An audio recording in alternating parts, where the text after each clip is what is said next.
characteristics of management principle. First feature of management principle is universal application, or you can say that pervasive. The principles of management are universal in nature. That means they can be applied to all type of organization irrespective of their sizes and nature. Management की जो principles हैं वो हर तरह की organisation में apply होते हैं, फिर चाहे ऑर्गेनाइजेशन पब्लिक सेक्टर की हो, प्राइवेट सेक्टर की हो, छोटी हो, बड़ी कंपनी हो, सभी जगह मैनेजमेंट प्रिंसिपल्स का एप्लीकेशन होता है. Next point is general guideline. Management principles are guideline to action, but these principles do not provide ready-made solution for any problem. Management principles जो हैं वो एक जनरल गाइडलाइन के जैसे होते हैं.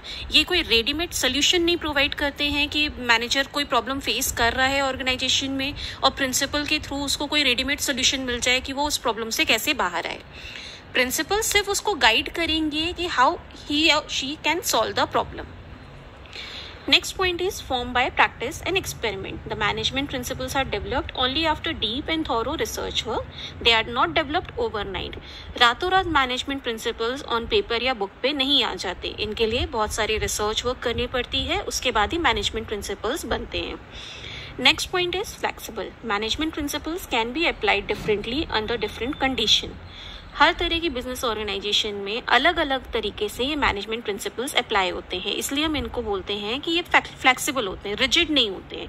मैनेजर अपनी ज़रूरत के हिसाब से, नेसेसिटी के हिसाब से मैनेजमेंट प्रिंसिपल्स को मैनिपुलेट करके, चेंज करके यूज़ कर सकता है in different situation. Next point is mainly behavioral. Management principles are formed to guide and influence the behavior of the employees. Management principles जो हैं वो employees के behavior को influence करते हैं, guide करते हैं. Superior और subordinate के बीच का relationship कैसे अच्छा maintain रहे, organization में सभी employees के बीच का relationship कैसे maintain रहे, ये guidance management principles provide करते हैं. Next point is cause and effect relationship. Management principles are based on cause and effect.